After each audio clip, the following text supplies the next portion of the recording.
Welcome to the biggest influences. This is the real Joe Rogan. And what was the attitude of these social media platforms when they were exchanging emails back and forth with these intelligence agencies? Was there any understanding of the implications of allowing this web of influence to infiltrate and control narratives, and how kind of creepy and dangerous that is? Did they understand how other people would perceive that? Because I would assume this is all, the emails were exchanged and there was Slack messages and all this stuff is recorded, right? So there's a record of it. Yeah. Did they have an understanding of how other people would view this? Yeah, I mean, just to back up even further, so there's two interesting dynamics going on. The first is that the internet itself is created by the U.S. Department of Defense, and Google is a spinoff of Defense Department projects. So on the one hand, the internet is a function of the U.S. military. I mean, it's a spinoff of the U.S. military. It's a great one. We're glad to have it. But I think the U.S. military and the deep state and whatever, they felt like they had control over the internet until Trump, basically, or really maybe until ISIS around 2014, 2015. That's the first dynamic. The second dynamic is culturally, Silicon Valley is libertarian, right? Mm-hmm. So you have the Electronic Frontier Foundation. You have a libertarian ethos. Jack Dorsey, the founder of Twitter, is very much a manifestation of that libertarian ethos. Mark Zuckerberg less. But even Mark Zuckerberg, after the 2016 elections, when everyone's accusing him of throwing the election to Trump, he's like, this is ridiculous. He's like, our own data doesn't support. There just wasn't enough. The Russians clearly did not have this influence. They just beat the crap out of him so much and threatened to take away their ability to operate, which is known as Section 230, which is this huge liability protection in the law that passed in 1996, which allows Google, Facebook, Twitter to exist. Can I stop you there? Yeah. When you say they threatened to take it, like, in what way? Directly. Directly. I mean, including Biden himself. I mean, but basically Democratic politicians, they would just say, we're going to remove your Section 230 status. That's just like saying we're going to destroy your company. I mean, it's not. And they were saying this because their assertion was that Russian disinformation and propaganda led to Donald Trump being elected. Yes. Being elected. And there was no evidence of this. No, I mean, there was some evidence of it, but nothing. Well, there was certainly evidence of, like, these troll farms. Yes. Right? Yes. Now, we know they exist. Yes. Yeah, but it's trivial. Yeah. I mean, they would exaggerate. They would say things like, 146 million Americans had Russian propaganda in their news feeds. That's not the same as saying 146 million people saw the ads. Right. Because it's like your feed is, remember, that was social. Of course. Facebook has changed.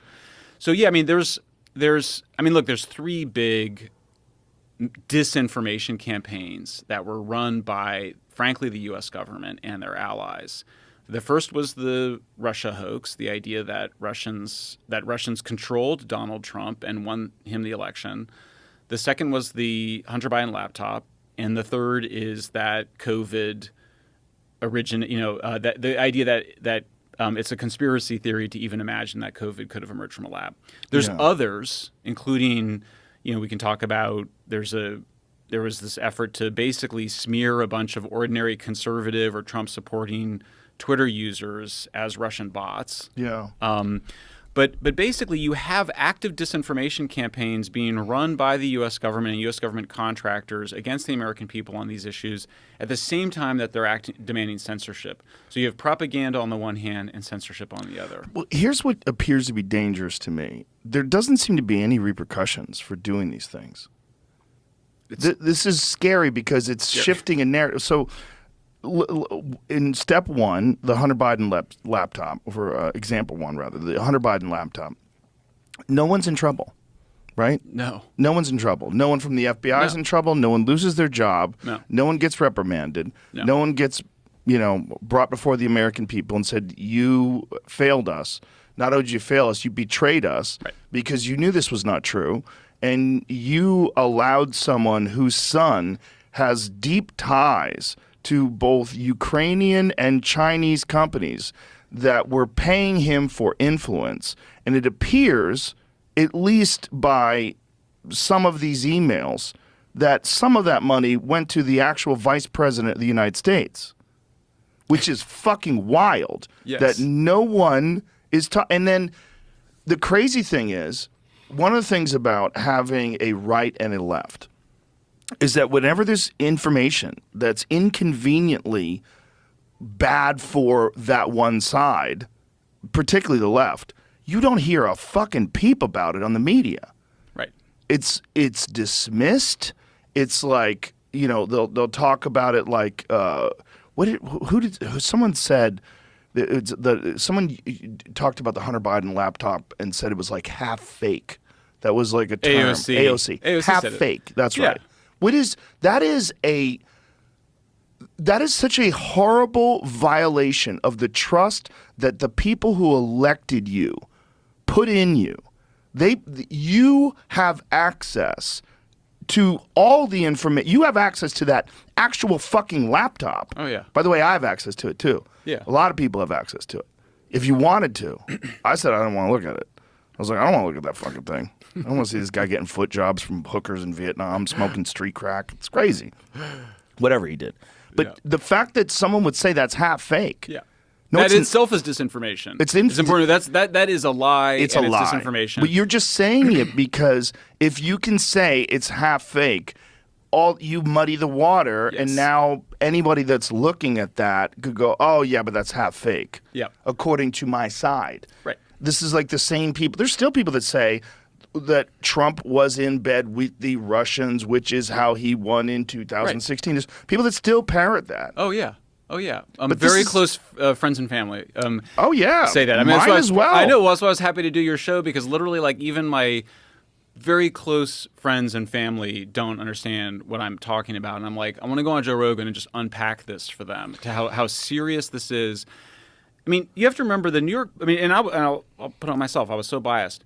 The New York Post published the subpoena, which is a kind of receipt from the FBI showing they had taken Hunter Biden's laptop from this computer repair store owner in Delaware. It was published in the New York Post. They also published the receipt that has Hunter Biden's signature on it, saying that he had not only had left the laptop there, but also that it gave the computer store, the computer repair owner, the rights to it if he abandoned it. Hunter Biden never said it wasn't his. He never denied that it was his laptop. Well, and subsequently, at least recently, he sued that guy for releasing the information, which the dumbest thing he could have ever done, because now all this half fake shit gets thrown out the window. Now he's saying it's his. Right. Well, they're always look. I mean, I think the other thing I want to also emphasize here, because I think that when you uncover the level of coordination and the sophistication of the disinformation and censorship campaign, it's easy to also sort of say they're perfect, but they're not. They're always making stuff up as they're going along. Right. But I think the other interesting thing that's important to know here about that laptop story is that within Twitter, they look at that New York Post article. Joel Roth, the head of safety, and his team, they look at it and they go, yeah, I mean, it's legit. It doesn't violate our internal, it doesn't violate our terms of service. And at that moment, I mean, it has a Manchurian candidate quality to it, where the former chief legal counsel to FBI, a guy named Jim Baker, who was central to beginning the Russiagate probe of Trump, he's now at Twitter as deputy general counsel. This is part of what I was discovering in the Twitter files, is just vociferously attacking this thing. It's like, this looks like misinformation, disinformation. We shouldn't trust it. It looks like it violates Twitter's policies.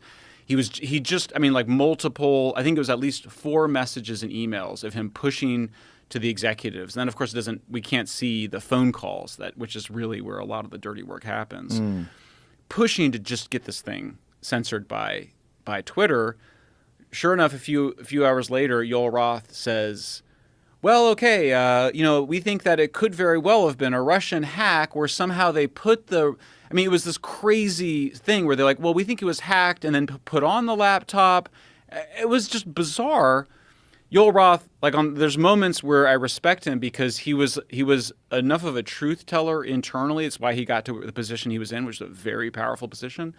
to be like, hey, this is bullshit, like internally, he would say, but he was also a company man. So when powerful superiors in the organization, including former FBI people, and Jim Baker wasn't the only one, when he gets worked, he just bends. And he just was like, okay, yeah, I think we've decided that it violates our hacked materials policy and we're going to censor it. The other thing I want to point out about this, it's not just that they censored the article, because people always go, well, you know, it only lasted for a few days or whatever. It was the discrediting of it. The censorship is a disinformation strategy. If you censor that article, in other words, Twitter and Facebook, all the headlines where Twitter and Facebook are, you know, they're going to restrict the dissemination of this material, or they think it's, you know, all that publicity is really what mattered. So in terms of, like, you know, in my defense and other people that bought the idea that it was somehow a fake, we were being told by the media that everybody had looked at this and was kind of like, look, it looks like it's hacked and there's something funny about it. So I think that, you know, I think there's so many shocking things about it, but I think it's the level of coordination and conformity within these social media companies. It was the pre-bunking in advance, and it was the complete, total, you know, just the complete news media blackout and unanimity that there was, and it was just all of them. I mean, it was like all the networks, all the newspapers, they all just repeated this idea that there was something wrong about the laptop, and there wasn't. It's so creepy. Subscribe to Biggest Influences today.